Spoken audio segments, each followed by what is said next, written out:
Galing sa Liverpool sa drum ng ibig sabihin ay gabi. Arena. Arena. Ang pinaka-open central area na noong Roman Amphitheater. Ginagamit din para sa pulabas ng labanan sa pagitan ng gladiator at ang mabagis ng mga hayop. Boom! Festival. Isang personal at regional na tanghalan.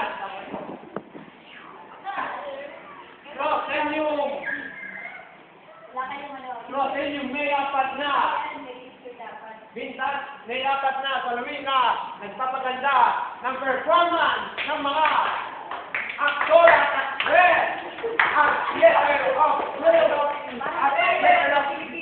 humanity. Ito ay ginagamit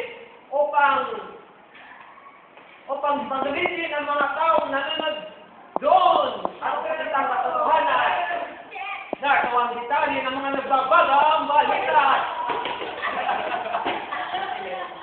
Ang drama ay isang word o isang salita na nanggaling sa isang Greek word na dras.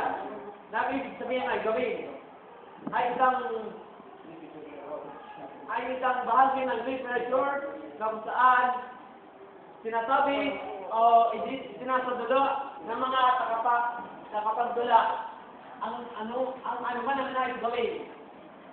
Drama is a form of literature in which a story is told through the words and actions of characters.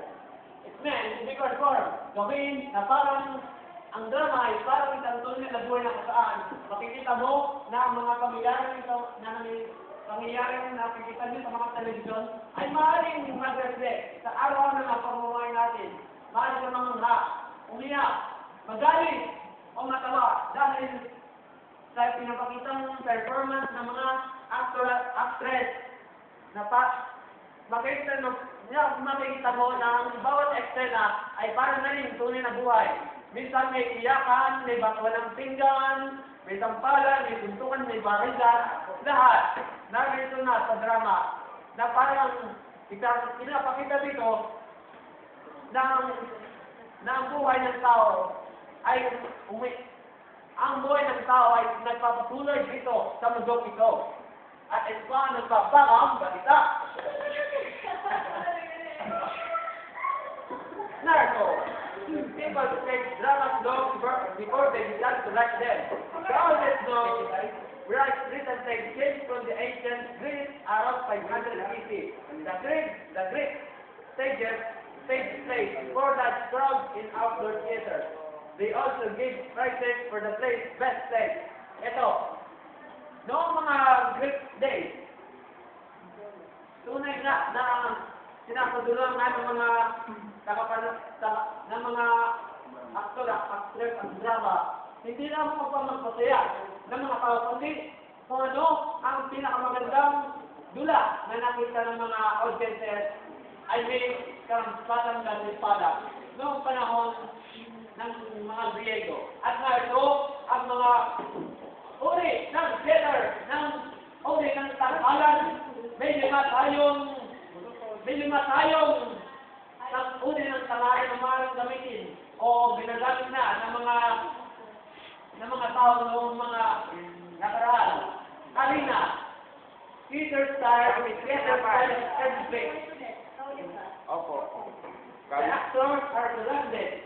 Yun, ang arena ay pabilog. Parang hindi naman dulaan o pwede rin itong pagtanghalan ng labanan sa pagitan ng gladiator at ang mga magagis ng hayop na para bang isang matador. At maaaring din at ito madaling makikita ng mga tagapanood ang pagtatanghal ng mga aktor at actress dahil ito'y public. Maaaring hindi katulad ng pangkaraniwan ano yung teatro na kung saan itong bahagi ng mga audiences, mga upuan, at dito naman ay yung mga actors at actresses. Dito parang maganda yung makikita sa pagkakapito. Nandito na ng mga audiences at narito sa iba ang mga nakapagdula. At narito naman ang festival. Ang festival ay isang tanghalan rin na ang tawag dito ay mansion. Surrounded at all sides and inside the churches. Dito, itinakadula sa festival theater ang mga pagtatanggal o drama tungkol sa iba't ibang bahagi ng buhay, mga pagpapalaga, at iba't ibang religious drama. Katulad ng pagsadula, ng pagkapagod, pagkamatay ng Diyos ng Panginoon na Kristo, at iba't iba pang mga religious drama na kung maaaring mag-reflect sa spiritual na aspeta ng buhay ng nangyayari doon. Next is Elizabethan. It's a theater with a wooden structure providing an enclosed space around the third area open sky. Parang open sky yung Elizabethan. At enclosed structure generated sympathy and a bonded between the actor and audience. Actors were the habit of speaking directly to the members of the audience. And the audience gets silent. Nag-observe pa lang ng mga audiences tungkol sa mga isinasagula ng mga tagapagtanghal sa harap ng mga audiences dito sa Elizabethan Theater. Next is Proscenium. What was the state of 19th century? That's part of the stages between the 13th and the orchestra. The proscenium art creates a window. Hindi lang basta window. Napakaganda, parang tripping na rin ang matatawag na proscenium. May mga bintana na kung saan may mga maring salamin o bintana.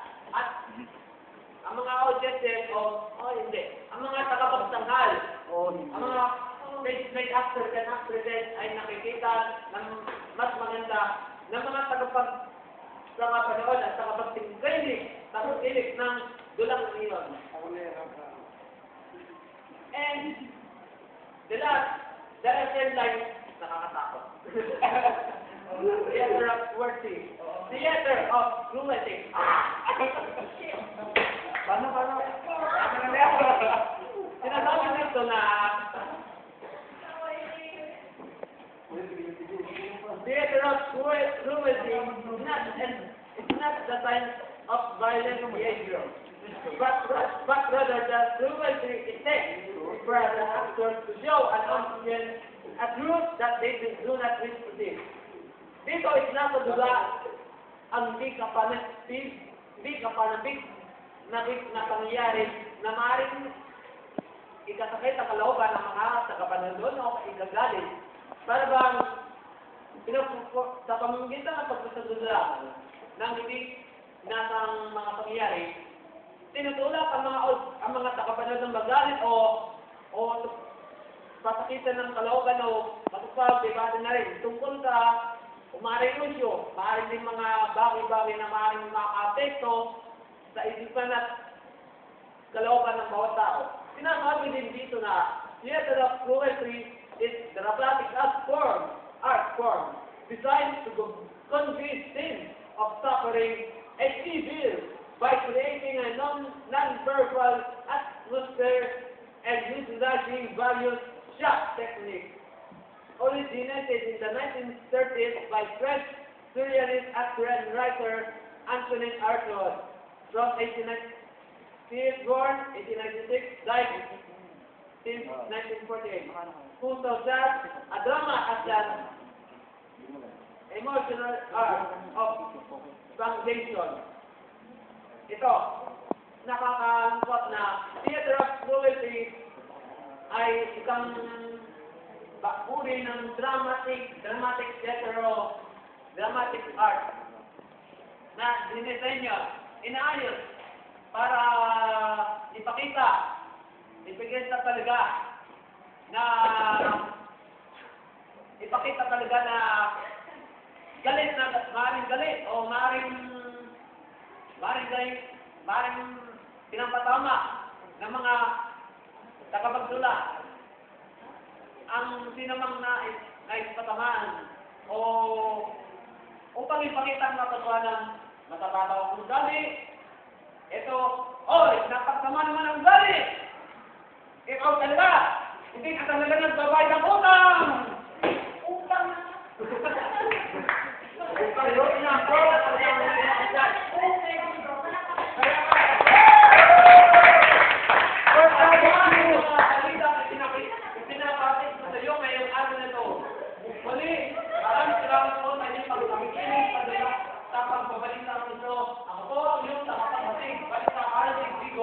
Magandang umaga at pagpalain tayo ng Panginoon.